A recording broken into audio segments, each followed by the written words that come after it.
primer impulso es correr. ¿Pero hacia dónde? Reza porque no existe el mañana. Para todos los que mueren, nunca habrá un mañana. No saben dónde esconderse, cómo salvarse, cómo sobrevivir.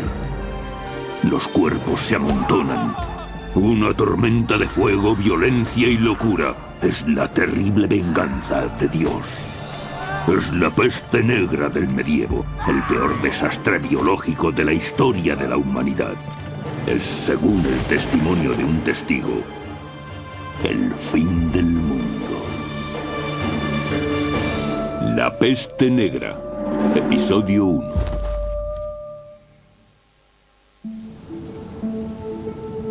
Año 1310, Toscana, Italia. A comienzos del siglo XIV, la civilización occidental experimentaba un periodo de gran prosperidad. Europa tuvo 3, quizá 4 siglos realmente prósperos.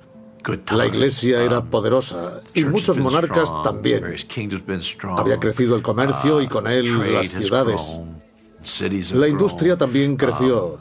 No hubo catástrofes naturales. El clima fue favorable. Aumentó la tasa de población. En efecto, fue una buena época para Europa. Pero esta expansión está a punto de topar con una nueva realidad. Súbitamente se produce un cambio climático. Las temperaturas descienden, helando las cosechas. Con asombrosa rapidez, los años dorados llegan a su fin y las visiones apocalípticas comienzan a surgir. Llegaron los 4 jinetes del apocalipsis: hambre, plagas, guerras por doquier y la muerte, que no cesa. En la década de 1340, las guerras asolan el continente. La crisis afecta gravemente a los campesinos, pero los nobles ven la oportunidad para hacer fortuna aprovechando el caos. En el año 1333, Eduardo III de Inglaterra es ya un gobernante veterano, y su reino insular no es lo bastante grande para contener su ambición. En agosto de 1347, en Calais, el ejército de Eduardo venció contra todo pronóstico a las tropas de un rival mucho más poderoso, Felipe VI de Francia. Ahora Eduardo controla gran parte del litoral francés, pero el conflicto no ha llegado a su fin. Es el comienzo de la Guerra de los 100 años, que en realidad es una guerra mundial si tomamos a Europa como referencia, pues se ven implicadas España, Alemania, Italia, Francia e Inglaterra. Año 1347. Su rey, Inglaterra. El rey Eduardo promete en matrimonio a su hija Joan con Pedro, príncipe de Castilla. Un pacto tácito con el que podrá extender sus dominios hasta la península ibérica. La unión entre estas dos familias reales provocaría una remodelación del mapa político de Europa, haciendo de la estirpe de Eduardo la más poderosa de la cristiandad. A sus 15 años recién cumplidos, Joan no conocía a su novio ni había estado nunca en España. Como cualquier jovencita, espera que su padre haya elegido para ella un príncipe apuesto, quizá incluso amable en el trato.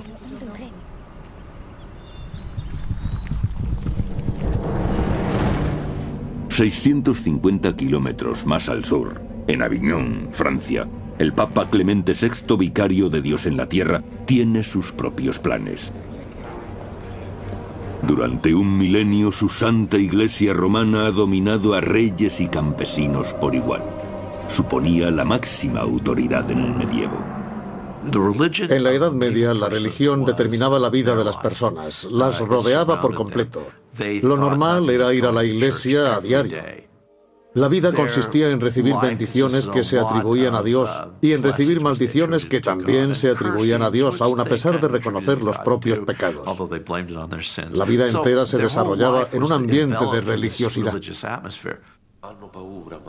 Pero en el siglo XIV, la fachada de la iglesia aparentemente sólida empieza a resquebrajarse. Los sacerdotes eran objeto de duras críticas porque abusaban de su poder. Sabemos de gran cantidad de religiosos que mantenían concubinas y se paseaban por la ciudad en compañía de ellas. Y sabemos de sacerdotes corruptos, simoníacos. Incluso la reputación del Papa se ve afectada. Los franceses han secuestrado al papado, trasladándolo de Roma a Aviñón.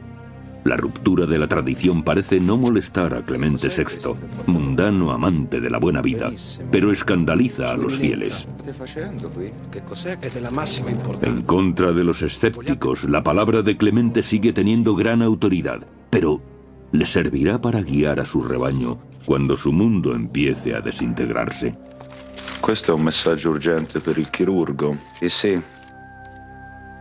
El hombre que resultará su más fiable asesor será su médico personal, Guy de Chaliac. Es un médico de gran prestigio, relacionado con la corte desde el reinado de Felipe IV el Hermoso, a comienzos del siglo XIV. Y ahora es el médico de cabecera del Papa. En la época de Chaliac, la religión se impone a la ciencia. Tanto es así que el permiso para ejercer como médico solo se puede conseguir después de haber estudiado teología. Pero ni los libros de ciencia ni la Biblia pueden preparar a Chaliac para el horror que se avecina. Año 1347. Baja Mongolia. Lejos, en Oriente, en las estepas mongolas, un terrible mal ha despertado. Es un agente de la muerte. El rumor se extiende. Millones de personas están muriendo en China, la India y en las tierras del Islam. Es muy interesante comprobar que estos rumores procedentes del este llegaban acompañados de descripciones apocalípticas sobre los orígenes de la epidemia. Se hablaba de hechos tales como una lluvia de ranas y serpientes, tormentas con fuertes granizadas y rayos, y finalmente un humo hediondo y truenos espantosos. Antes de 1347 los mongoles parecían imparables.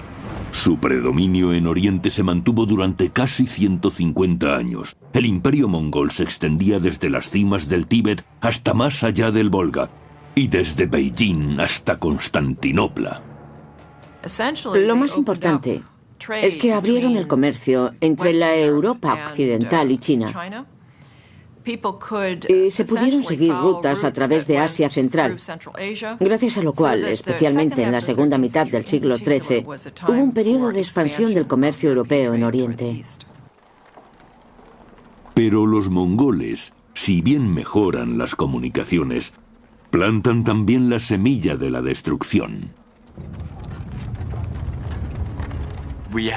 Las rutas terrestres abiertas por los mongoles a través de su imperio unificado fueron útiles para el transporte de artículos de lujo, especias y seda, sobre todo, pero hubo también otro tipo de mercancía que siguió esa ruta, la peste. Implacablemente la peste se arrastra por las estepas, acabando con poblados enteros y dejando tras de sí cuerpos hinchados con bubas malignas.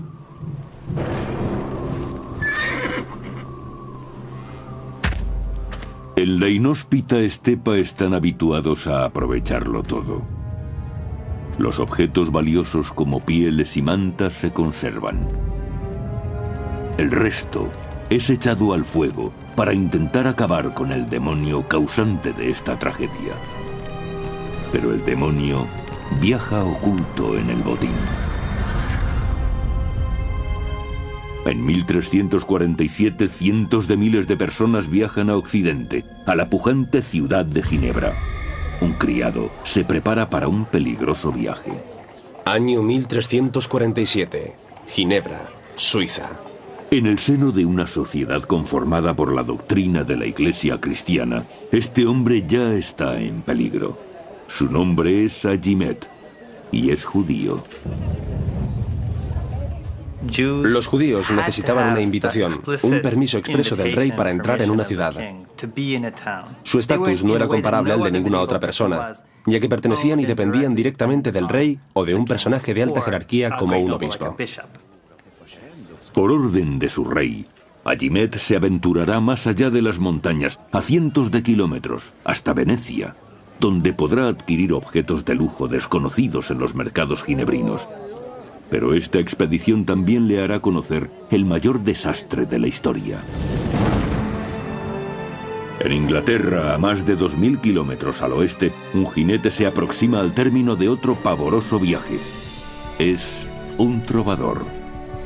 Ha viajado durante semanas desde España. Es un regalo del príncipe de Castilla para distraer a su prometida, la princesa Joan. El trovador la deleitará con canciones de amor durante el viaje de vuelta hasta Castilla.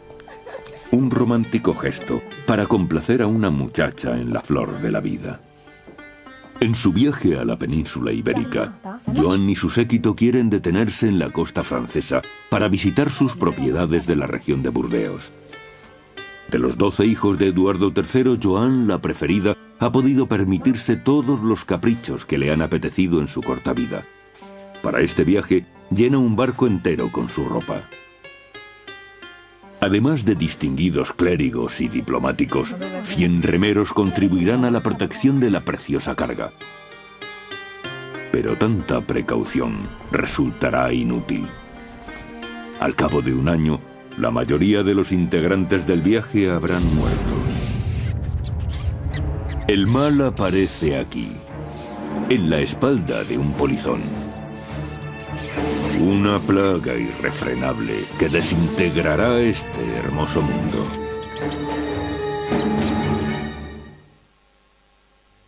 Año 1347. Mongolia Inferior. Las rutas comerciales abiertas por el Imperio mongol impulsan la expansión de mercancías y personas, pero también de la peste hacia el corazón de Europa. Viajeros, labradores, nobles, incluso la hija del rey de Inglaterra. Todos se verán frente a frente con el mayor asesino de la historia. La muerte negra.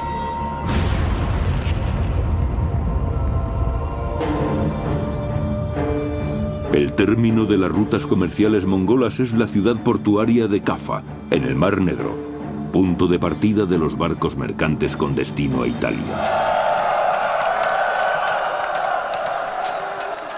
En 1347 los mongoles atacan la ciudad cristiana de Kaffa con la esperanza de dominar tan estratégico enclave.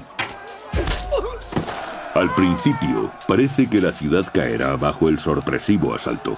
Pero cuando la lucha es más enconada, los mongoles se enfrentan repentinamente a un enemigo inesperado: la peste. Afrontan entonces una acción desesperada.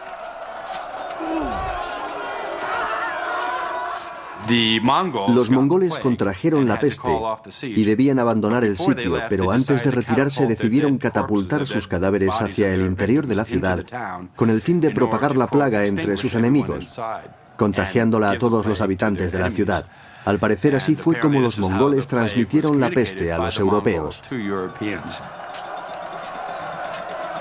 Se podría considerar el primer caso histórico de guerra bacteriológica. Aunque la forma de transmisión seguramente es una leyenda, lo cierto es que la peste se extendió por la ciudad de Kaffa.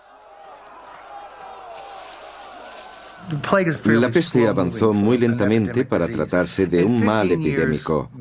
Dada la vastedad de las estepas y la escasez de población, tardó unos 15 años en llegar a Kaffa. Pero si bien estos hechos parecen claros, sigue surgiendo una pregunta.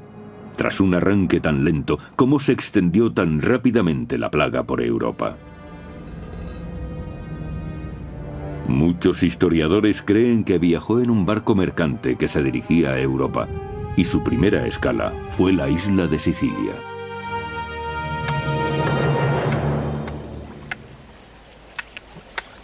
Año 1347. Mesina, Sicilia. Para los habitantes del litoral italiano, las olas siempre han sido portadoras de vida en el Mediterráneo. Pero este año es algo muy diferente lo que llega a sus costas.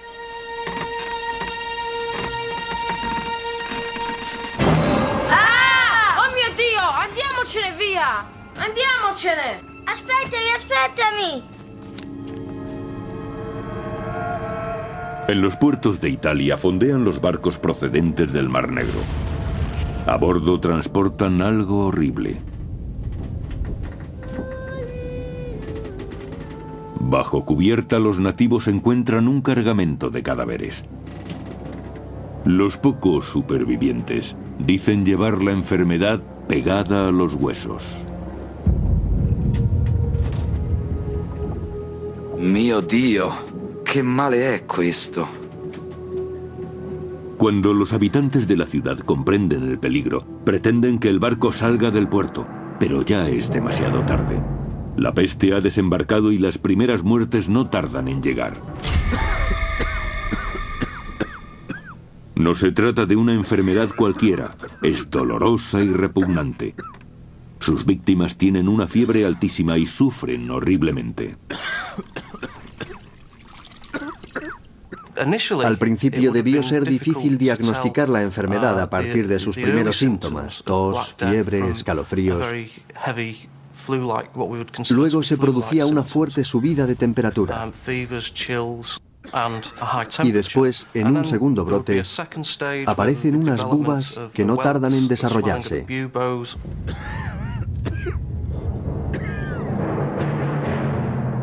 El bubón surge al hincharse una glándula linfática en el cuello o en la ingle.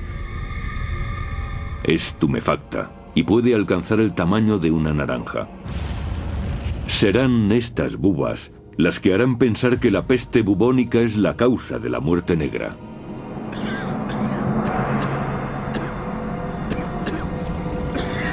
Se puede extender con gran rapidez. Se produce un brote infeccioso, descendiendo rápidamente la tensión arterial y dándose un colapso multiorgánico. El sistema vascular se dilata y aparecen las hemorragias. Los bubones en sí son muy dolorosos. Es una manera horrible de morir.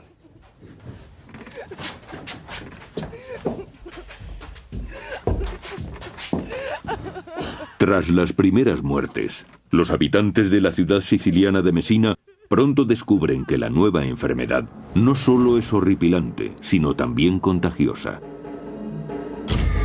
Se extiende rápidamente entre la población, sembrando el terror en toda la ciudad. Vino por mar y nadie había visto nunca nada parecido. Estas personas eran pioneros, como Colón, pero en el país de la muerte.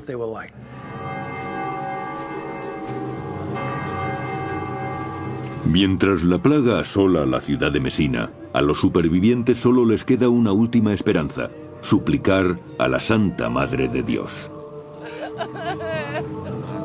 Los que aún pueden caminar recorren los 10 kilómetros hasta la ermita y transportan la imagen de regreso a la ciudad. Santa Madre, proteggici da questa malattia in nome di Cristo. Según el cronista italiano Michele Di Piazza, a pesar de los ruegos, la Virgen no acude en su consuelo. La llegada de la imagen no favoreció a nadie. La gente de Messina era tan temida y aborrecida que nadie quería estar en su compañía, ni hablar con ellos. Así que al verlos, la gente huía conteniendo el aliento. La presencia visible de la enfermedad marca incluso al que no la padece. Eso es importante, porque crea un estigma social. Aunque todos los isleños rehuyen a los habitantes de Messina, no pueden escapar al contagio. La marca de la enfermedad se extiende por Sicilia a una velocidad endiablada. Y el horror apenas acaba de empezar. Entretanto, otros barcos genoveses procedentes de Cafa atracan en la península italiana. Transportan pieles, tejidos y ratas terribles, transmisoras de la muerte. Como un ángel exterminador, la plaga se extenderá por un continente desprevenido, y ahí se inicia el apocalipsis.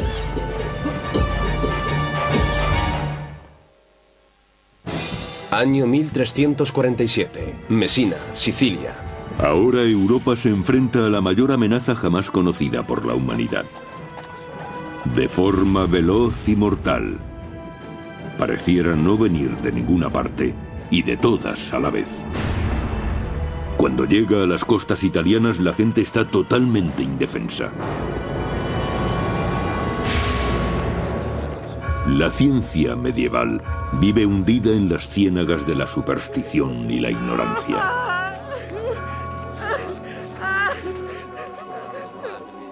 Año 1347. Aviñón, Francia. Guy de Sillac es el cirujano de Felipe VI, rey de Francia, así como del Papa Clemente, que reside en Aviñón. Conocido por su gran inteligencia, fue discípulo de los mejores médicos de Europa en el monasterio de Montpellier. Sus técnicas, como la sangría con sanguijuelas, están destinadas a restaurar el equilibrio corporal del paciente.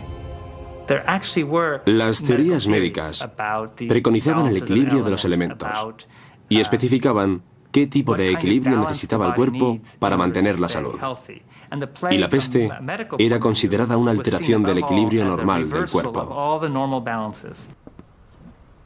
Curiosamente, una alineación inusual de planetas precede al desastre. Para la mente medieval fue una explicación lógica del desequilibrio. Decían que la conjunción de los tres planetas Júpiter, Marte y Saturno había originado efluvios malignos en el aire y que estos vapores nocivos habían afectado la constitución de los hombres, provocando que sucumbiesen a la peste.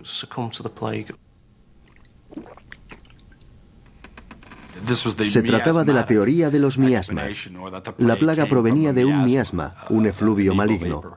Debo hacer hincapié en que estas explicaciones no eran nuevas, se conocían desde antiguo. Y estaban tan enraizadas que a la comunidad médica le era casi imposible apartarse de esta forma de pensar. Lejos de los centros de poder de Aviñón y París, en las ciudades comerciales de Ginebra o Venecia, el pueblo tiene otras teorías menos sofisticadas sobre el origen de la peste. Han sido adoctrinados desde su nacimiento en la creencia de que tanto las bendiciones como las maldiciones provienen directamente de Dios. En la Edad Media, la relación lógica entre Dios y el mundo implicaba que Dios castigaba al mundo cuando el mundo pecaba. Según el cronista italiano del siglo XIV, Gabriel de Mussis, el castigo es algo merecido. Dios Todopoderoso vio que la especie humana se revolcaba en el lodo del pecado y la perversión, en el cielo de las malas acciones. Los hombres se dieron a numerosos vicios, ahogándose en un mar de depravación debido a su ilimitada capacidad para el mal. Ahora sabemos que no fueron los pecados ni el mal lo que atrajo a la peste negra. Era una enfermedad contagiosa, pero incluso hoy en día se sabe poco sobre ella.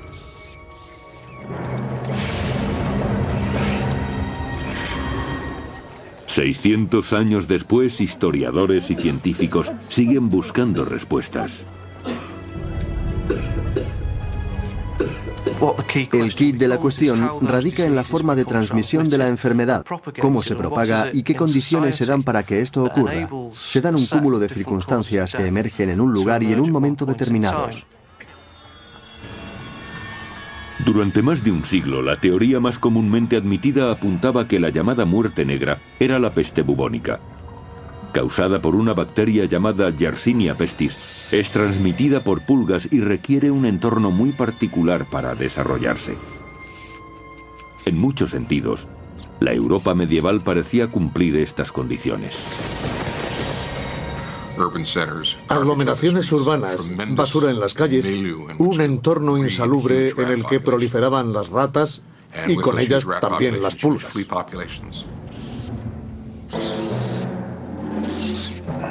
La picadura de una sola pulga inyecta en la víctima la bacteria Yersinia pestis. La bacteria se multiplica rápidamente en los nódulos linfáticos, hinchándolos hasta reventar.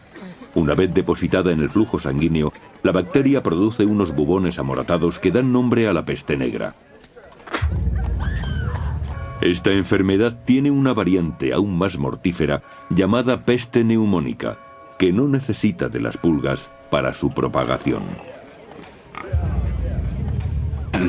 En algunos casos, la bacteria llega a los pulmones, se instala allí y empieza a proliferar. Cuando hay hemorragia en los pulmones y la persona tose, se producen expectoraciones sanguinolentas. Se escupen partículas de sangre y estas flemas infecciosas pueden fácilmente infectar a otra persona. Tanto las condiciones ambientales como los síntomas de la enfermedad indican que la peste bubónica era la causa de la llamada muerte negra. Pero algunos científicos no coinciden con esta teoría y se basan en un hecho evidente e inexplicable: la enorme velocidad de propagación de la enfermedad. Se extendió por Europa Occidental en el curso de 4 o 5 años. Es una rapidez increíble teniendo en cuenta que no había trenes, aviones ni automóviles. Los viajes se hacían a pie o a lomos de animales y, sin embargo, la propagación fue rapidísima. Muchos dudan de que la peste bubónica pueda viajar a tal velocidad. La rapidez con la que se propagó la enfermedad no corresponde a la que conocemos como peste bubónica, y eso ha inducido a algunos historiadores a sugerir que quizá hubiera otro elemento implicado, otra enfermedad epidémica diferente. Algunos hablan de otro agente contagioso que podría ser el ántrax.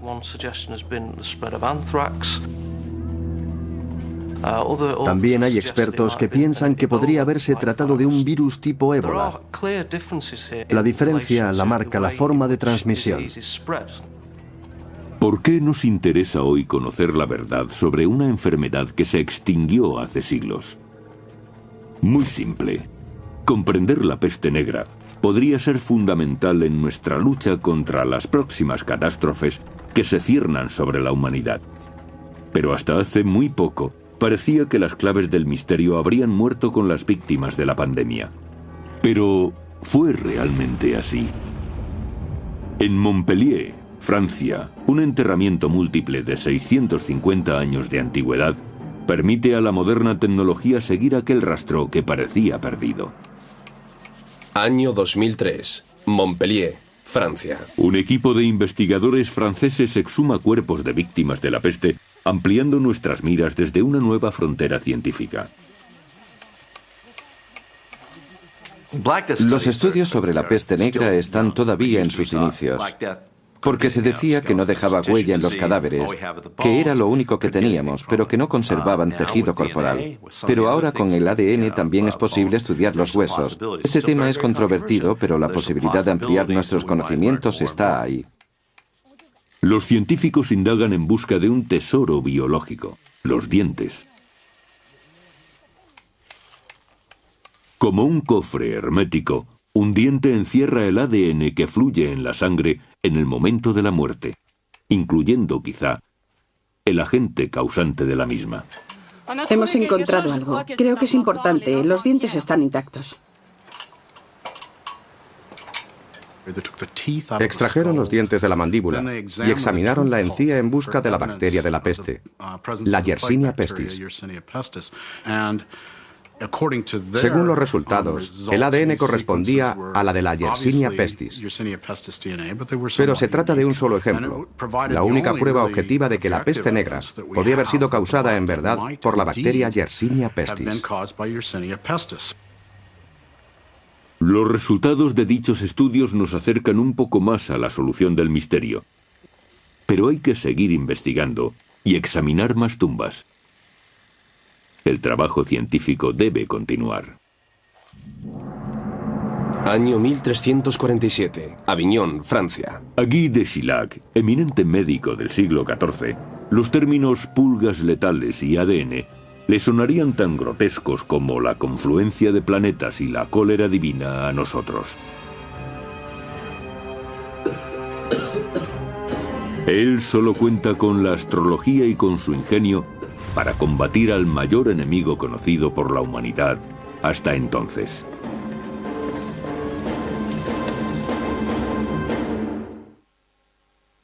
Año 1347. Messina, Sicilia. En otoño, la peste negra ha viajado desde el lejano oriente, cerniéndose sobre Sicilia y dejando a su paso una estela de pánico. Es un desastre sin precedentes. Parece que Dios hubiera abandonado a sus hijos. Año 1347. Venecia, Italia. En Venecia, Agimed, el sirviente judío de un varón suizo, encuentra todo lo que su señor le ha encargado: azafrán, canela, sedas y pieles. Pero también algo más, pues entrado el otoño, los barcos mercantes de Oriente traen la muerte consigo. El cronista italiano del siglo XIV, Gabriel de Mussis, pone voz al horror de los marineros que inadvertidamente llevan consigo la epidemia. Para angustia nuestra, transportábamos los dardos de la muerte. Al hablar, nuestros labios esparcían veneno en derredor. Por supuesto, no tenían ni idea de que la peste se extendiera mediante una bacteria, organismo microscópico que no puede apreciarse a simple vista. Pero se dieron cuenta de que la enfermedad podía transmitirse de una persona a otra. Cuando Agimed inicia el regreso a Génova, el mundo que deja atrás empieza a desmoronarse. Los venecianos agonizan y mueren en la increíble proporción de 600 al día.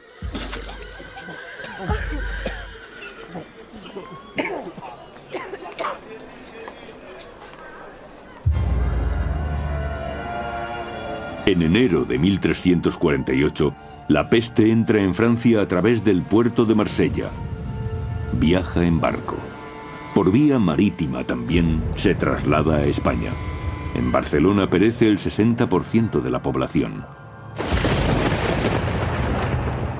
Imaginemos una persona, un marinero que trabaja en los muelles, por ejemplo, que es picado por una pulga infectada.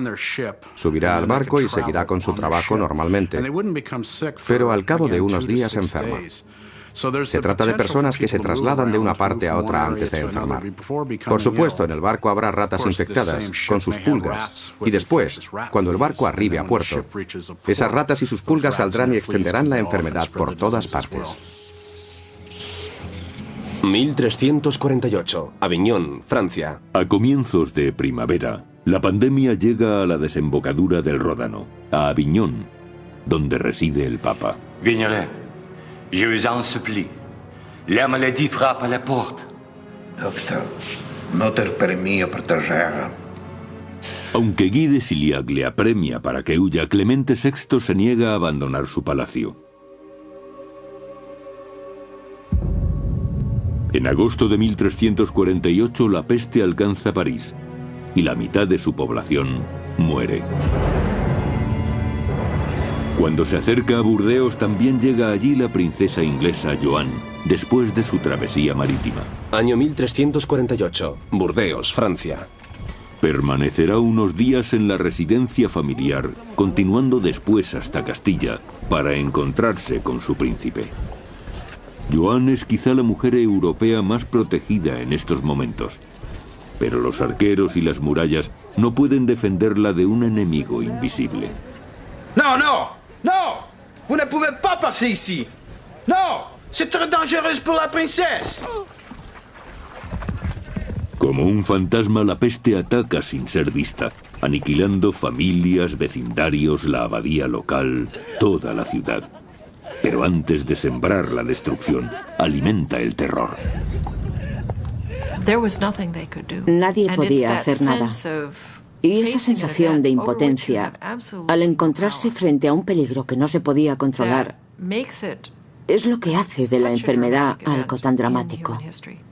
Intentemos imaginar lo que debe ser oír que en la ciudad del otro lado de la montaña ha muerto ya el 75% de la población. Porque así era en efecto. Antes de que la peste alcanzara un lugar, ya se tenían noticias de su cercanía. Y la población tenía tiempo de pensar en lo que se avecinaba. Realmente, no puedo imaginarme un tormento mayor. 1348, Cornwall, Inglaterra.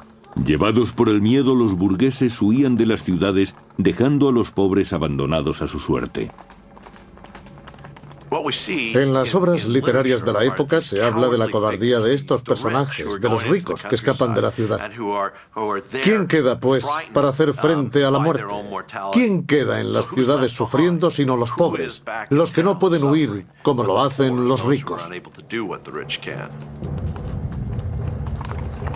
En Inglaterra, Eduardo III y su hijo mayor se retiran a una de sus propiedades campestres, cerrando el paso a los visitantes.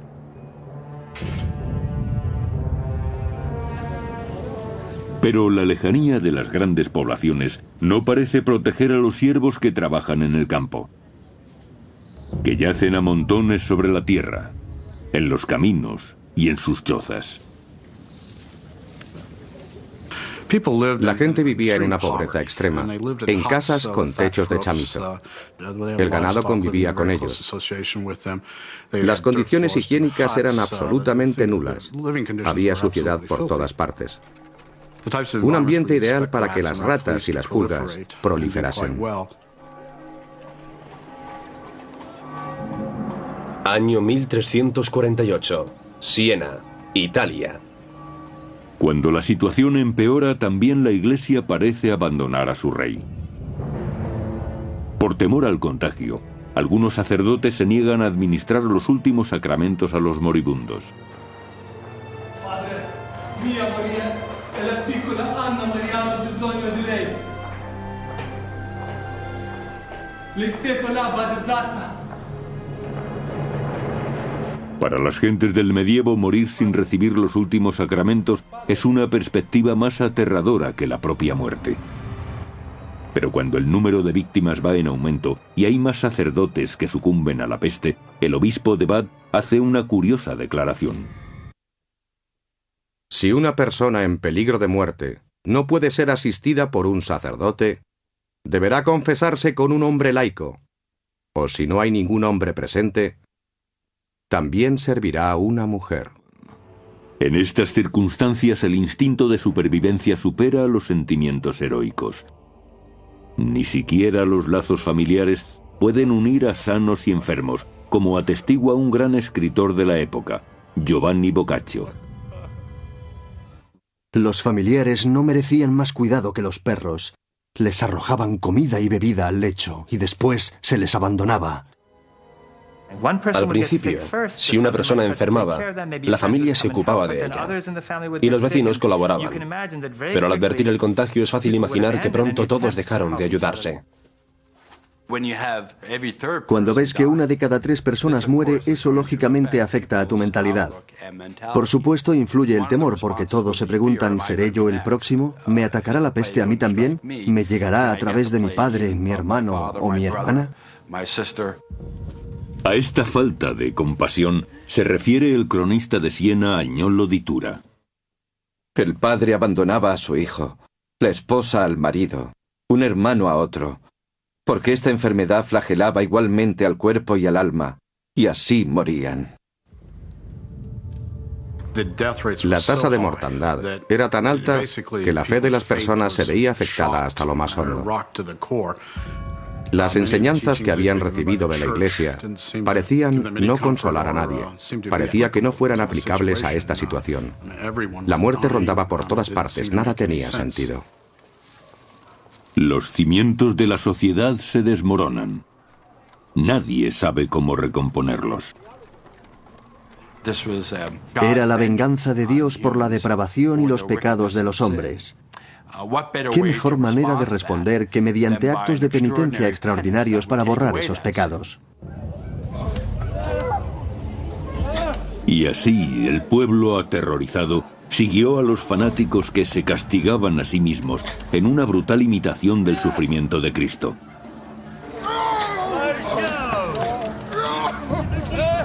El fanatismo llevó a las masas a una histeria general que desembocó en persecuciones y asesinatos.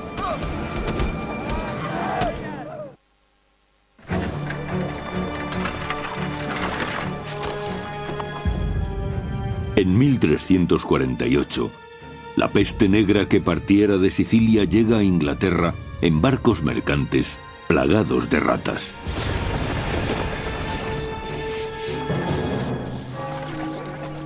Ya ha costado millones de vidas. En cada aldea, en cada granja, se apilan los cadáveres en número creciente, provocando una nueva crisis, porque no se sabe ya qué hacer con ellos. Si hablamos del 10% de una población de 100.000 personas, estamos hablando de 10.000 cadáveres. ¿Cómo se entierran 10.000 personas que han fallecido en un espacio de tiempo muy corto? ¿Dónde se encuentra la gente que se ocupe de eso?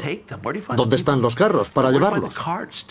1348, Londres, Inglaterra. Las únicas personas que estaban dispuestas a transportar a los muertos eran hombres y mujeres que vivían retirados en las montañas o en el campo y que por un precio sustancioso se arriesgaban a tener contacto con los cadáveres.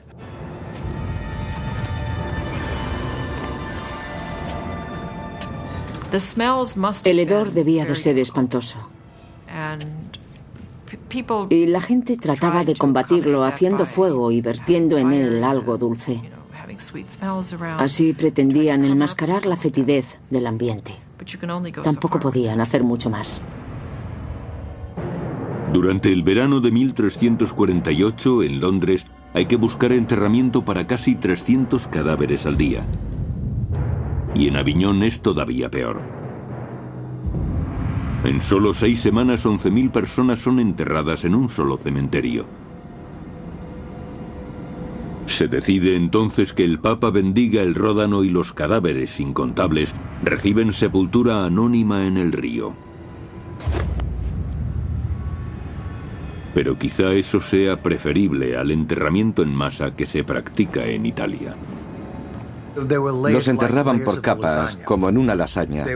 Echaban una capa en el fondo, un poco de basura encima, más cadáveres, más basura, una tercera capa y los cubrían. En la región de la Toscana, en Siena, la mortandad es ya incontrolable. La mitad de la población ha caído víctima de la peste. Un ciudadano de Siena, Agnolo di Tura, se lamenta amargamente. Sus palabras siguen pareciendo sobrecogedoras 6 siglos y medio después. En muchos sitios se cavaron profundos pozos y los llenaron de cadáveres. Y cuando esas zanjas y esos pozos estuvieron repletos, cavaron otros nuevos. Yo, Agnolo di Tura, he enterrado mis 5 hijos con mis propias manos. Tanta gente murió que todos creían que había llegado el fin del mundo. A pesar del riesgo personal, algunos valientes deciden combatir el caos. 1348, Aviñón, Francia. Muchos médicos han abandonado a los enfermos para salvar su propia vida. Pero no Guy de Chiliac. Él se quedó. Yo creo que no fue tanto cuestión de valentía como de curiosidad científica. Quería saber en qué consistía ese demonio, cómo actuaba. Guy de Chauliac hizo lo que haría un investigador actual. Cuando no comprende la enfermedad, toma parte en ella, ayudando a sus compañeros para buscar el origen. Y después escribe sobre ello. En su interesantísimo diario, el médico redacta un minucioso catálogo de todos los síntomas del mal, y también de su progresión, tomando nota de aquellos tratamientos que parecían ser más efectivos. Al parecer, en el verano de 1348, Guy de Chiliac prescribió el fuego para prevenir al Papa Clemente VI del contagio. A cada lado de la silla papal son colocados 4 grandes barreños llenos de aceite y se les prende fuego. Se erige un muro de llamas contra los estragos de la peste. El Papa se aisló de la sociedad, por así decirlo, recluido en una habitación interior y custodiado por el fuego. Clemente se oculta en su propio infierno, todo con el fin de mantenerse fuera del alcance de la peste.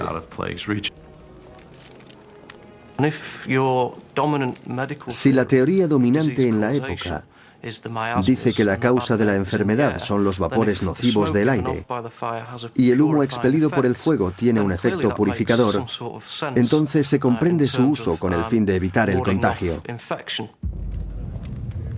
Sea por el fuego o por la buena suerte, el Papa sobrevive a la peste. No así la princesa Joan, la hija predilecta del rey de Inglaterra. Al igual que casi la mitad de la población europea, también ella cae víctima de la peste negra. Su padre, Eduardo III, no puede más que lamentarlo.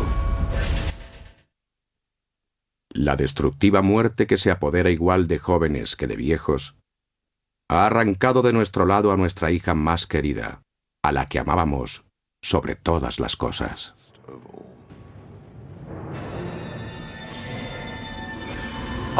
Han desaparecido todas las fórmulas palaciegas y solo escuchamos a un ser humano, a un hombre afligido publicando su dolor. La sinceridad de sus palabras es patente 700 años después, a pesar de su tono autoritario.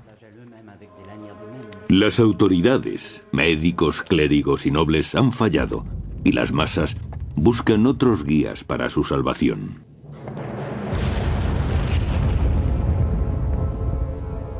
En la región de Renania, en Alemania, los fieles actuarán por su cuenta. Año 1348, Friburgo, Alemania. Se les conoce como los flagelantes. Son fanáticos que creen que Dios se apiadará de ellos si remedan la pasión de Cristo.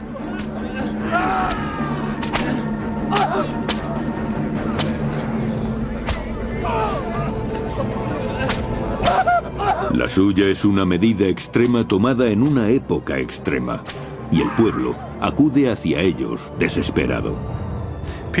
La gente ve en los flagelantes la ayuda que necesita contra la enfermedad, porque quizá con esa durísima penitencia se consiga mitigar la ira divina y vencer a la peste. La autoflagelación podía resultar atractiva por lo doloroso y dramático del método, lacerándose para quedar libres de pecado ante el temor de no estar ya vivos el día de mañana. En procesiones de hasta 1000 fieles, los flagelantes se imponen caminar durante 33 años y medio, como los años de vida de su Salvador en la tierra. Prescindiendo de baño, techo y sexo, marchan piadosamente de ciudad en ciudad, realizando actos masoquistas ante la muchedumbre enfervorecida. En su diario, el cronista francés Jean de Venette escribe: los penitentes se fustigaban con látigos de cuero anudados con pinchos de hierro. Algunos sufrían graves heridas entre los omoplatos y algunas mujeres medio locas recogían la sangre con sus propios vestidos y se los pasaban por los ojos, porque decían que esa sangre era milagrosa.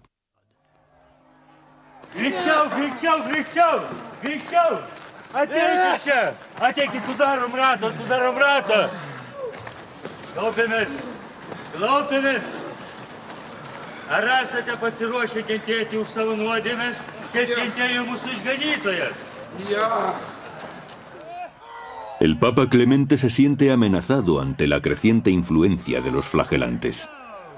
Los flagelantes eran sospechosos a los ojos del estamento religioso ortodoxo. Cuando llegaban a una población, solían provocar un gran revuelo, acompañado muchas veces de protestas contra las autoridades locales y las órdenes religiosas. Con la propagación de la epidemia se evidenciaba que todas las instituciones medievales, incluida por supuesto la Iglesia, no eran tan poderosas. La peste igualaba a todos, desde las autoridades hasta el más mísero de los campesinos. El proceso es difícil de encauzar. Las masas esperan un milagro y los flagelantes parecen dispuestos a facilitárselo. Fue la consecuencia de las procesiones de los flagelantes y sus sermones. Es el momento esperado, el más intenso, mesiánico y apocalíptico. En 1348 estalla una vorágine de odio más perniciosa que la misma peste negra.